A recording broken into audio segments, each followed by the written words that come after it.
Where are you going?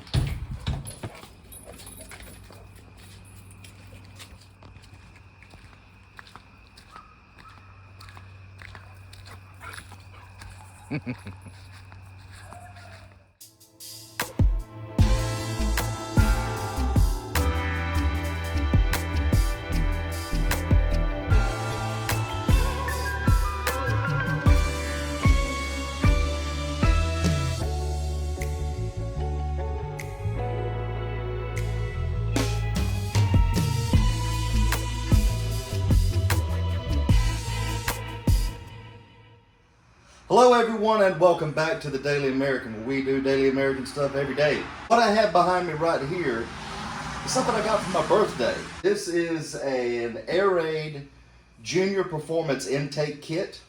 And what comes in the kit is an air filter, a free-flowing, cleanable, reusable, permanent, so to speak, air filter, and a redesigned neck or intermediate tube for your intake. See, the stock one is designed for ultimate functionality over performance and whatnot. This should be just a straight, smooth tube, maybe with a swell in it.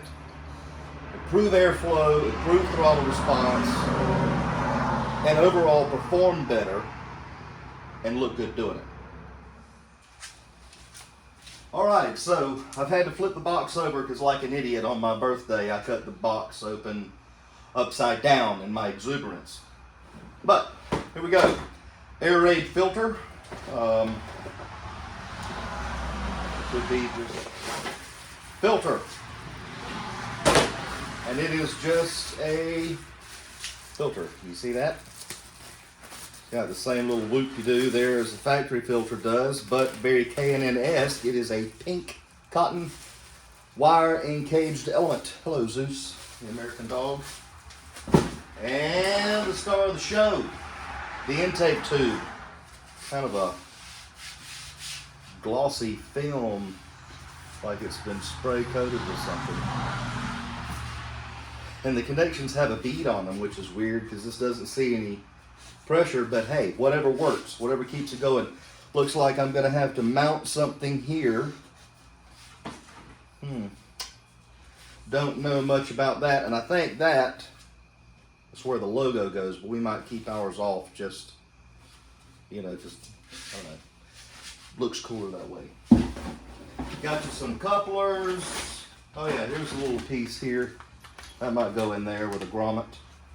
And some worm clamps. Huh. It gave you some something to add to the library. Stop. And it looks like there's our logo sticker. I mean, the logo sticker I can use, but the rest of that I don't understand. Probably don't need those. Okay, so let's get this off of the car before I scratch my vinyl. So without further ado, let's get to it. Guys, in here for a close-up. This is where the air filter is going to go, of course. And this is the stock tube. So we've got our accordion there that's got to go. I'm assuming one of those couplers will join here and we get rid of this accordion. And then this little skinny neck. You follow that tube on around. You can kind of see it in there. Can you see that? And there it goes all the way down to the magical, wonderful, all wish answering snail, the turbo. So we've got to get it loose from there, take that thing off, and then fish it out, disconnect it, right? So do you guys actually want to watch that, or?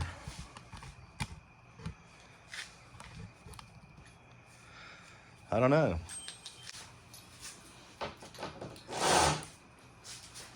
Oh, that is a new on that. So smaller. But how much smaller? Probably a metric. It's at a 9/32. And get the job done. Now I want to try to take this loose without removing the pressure side of going to our intercoolers, because one simple reason that once loosened, an intercooler pipe or the corresponding clamps are notorious for wanting to stay loose. They don't ever want to tighten back and clamp down ever again.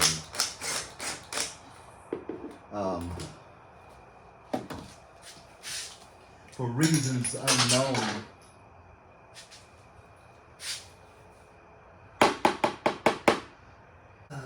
That sounded like it hit plastic. I gotta have that back. One, so that I can finish the project. Two, I don't want a socket willy-nilly roaming around my undercarriage or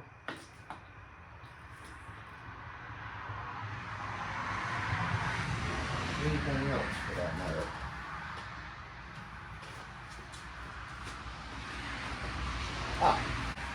I want to give it the old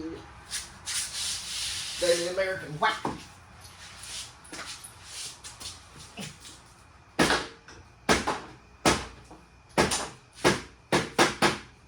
Well, it did. Oh, there it is. Come on. Come out here. Uh-huh. Hey, Zuzi.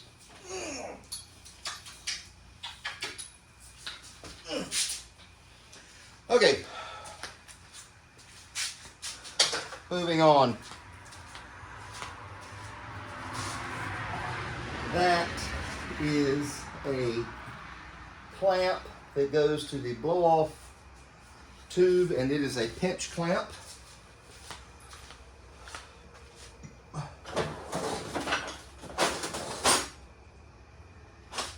So, a set of slip joint pliers should do just nice on that.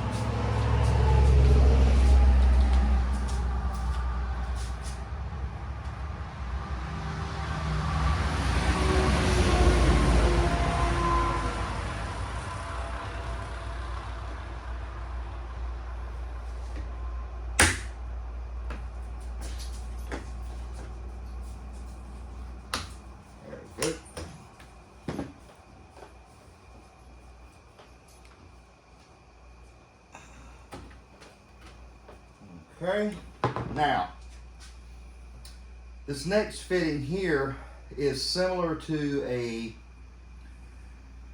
fuel injection line connection, where it uses a plastic retainer after you slip it over a collet or a barb.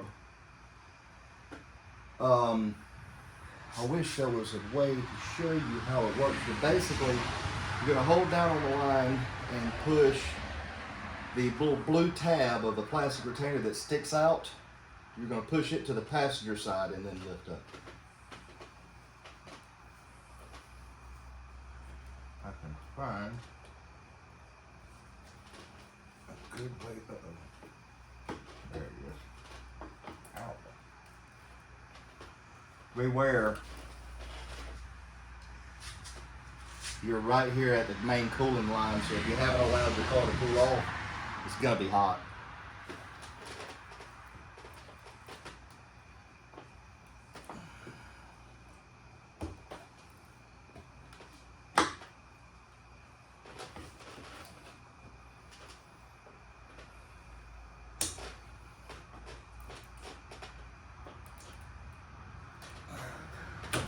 Just like that.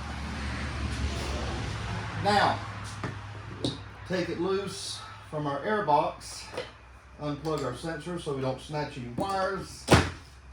Air box done. Give that a twist, and out she comes, everybody. Look at that.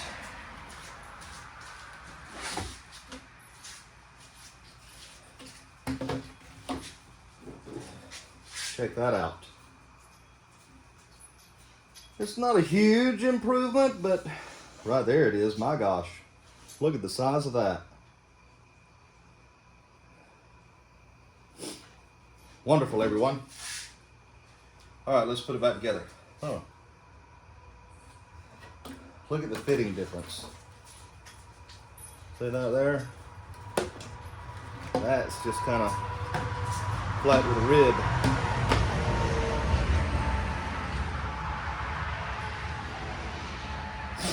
I hope that works okay. I wonder if it was designed like that intentional, because that's really thick and it didn't need to be. The diameter is really small in comparison. Oh well. Maybe, perhaps that's a good thing.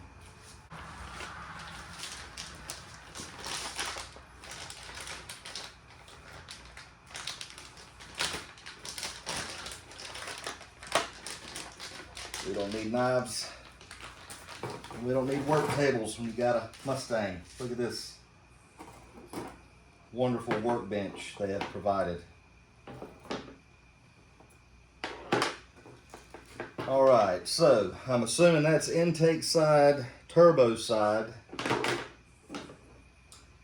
airbox side, hose side. So the largest of the two sets, because there's a big set and a small set. The larger of the two sets are going to go with the intake tube. Smaller of the two sets go on the factory locations. At least that's what I'm going with. Roger, Dodger.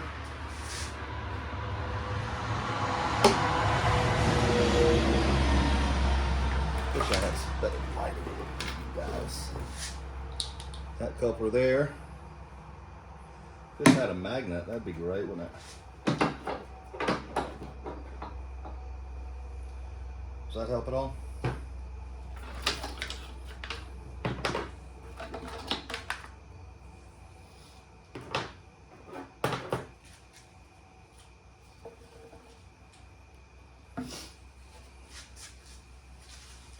And there you are.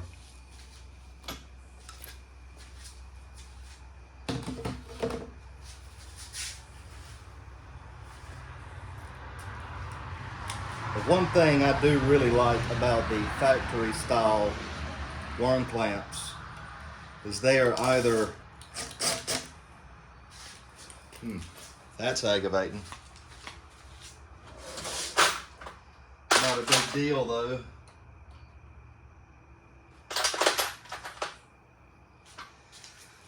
As I was saying, one thing I really like about the factory worm clamps is they're either stapled or otherwise retained onto whatever they're supposed to clamp. Even I've seen them go as far as stapling them to coolant hoses. I think that's in a GM application though. It's blasphemy to talk about that kind of thing right now, isn't it? Put this here.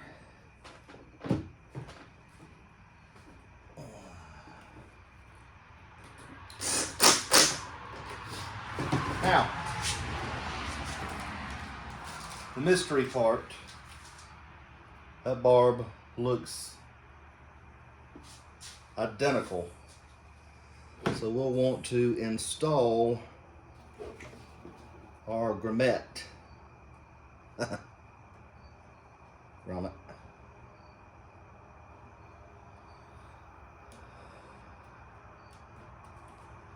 Install our grommet.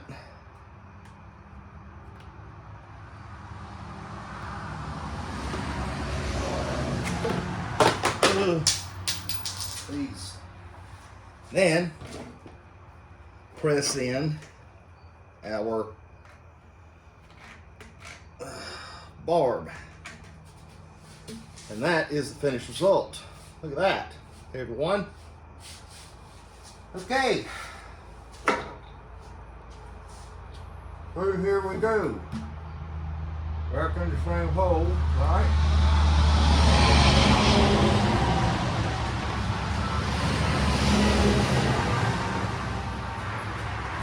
This is why I like them to be retained. Because now we're going to have to hope that stays on there. Or,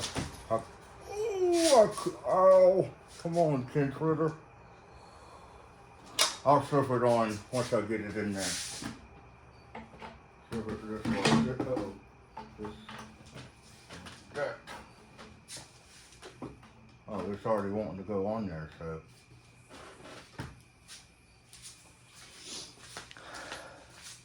What's bad is we're going to have to force it on from that. We're done with this, right?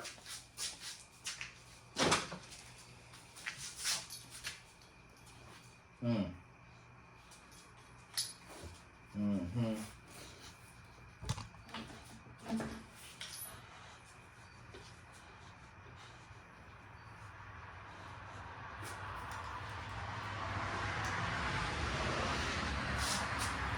What I was doing there was deciding how I wanted to get to the screw for the worm clamp.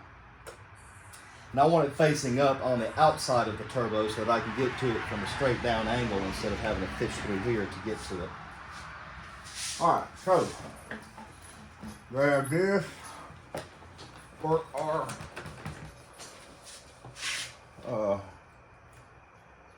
coupler on. Look at that. It goes in there just nice.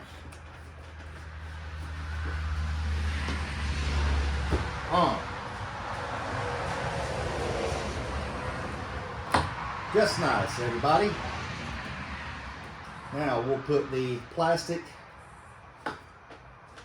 line on first with our blue plastic retainer.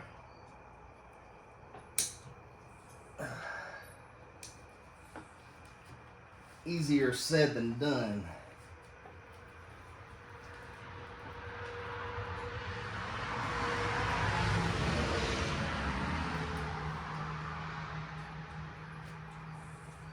Going to take 2 hands.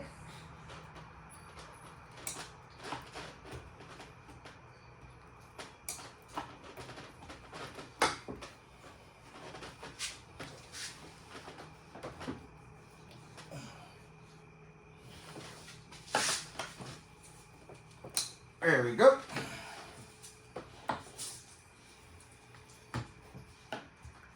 There we go. All right.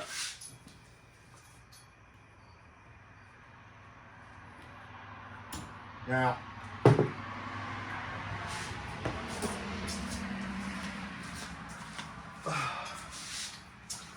this type of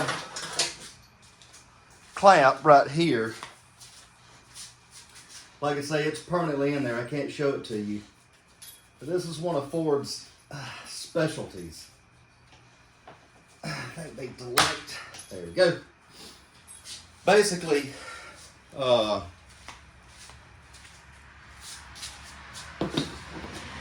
got a hook and a peg, and you slip this into the hook and press down on the peg like that, and that releases the lock. Did you get the hook and the peg? Okay, one last clamp on this side. Get our extension. Where did it go? Now, don't lose the socket.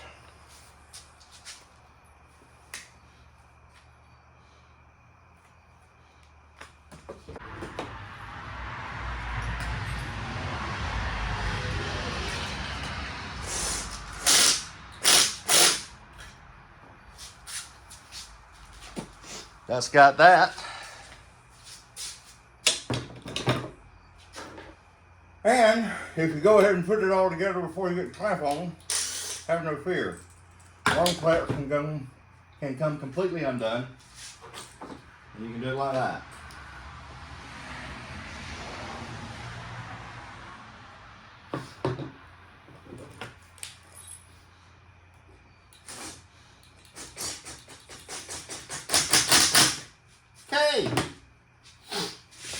Nope. All right, so now we've got our tube fully installed. Look at there. See that? Cool. Down there to Mother Turbo. Our air filter lies in here. So this is next. And it's just got little spring tabs right there that are plastic. Boink, don't take a whole lot of pressure. 1, 2 of those. And there you go. Whammo! That's not bad. Look at that. It's clean as a whistle. Not anymore.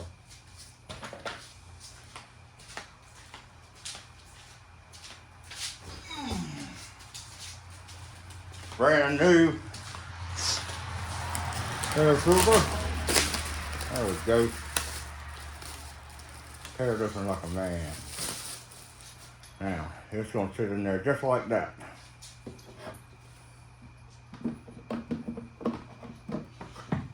Okay.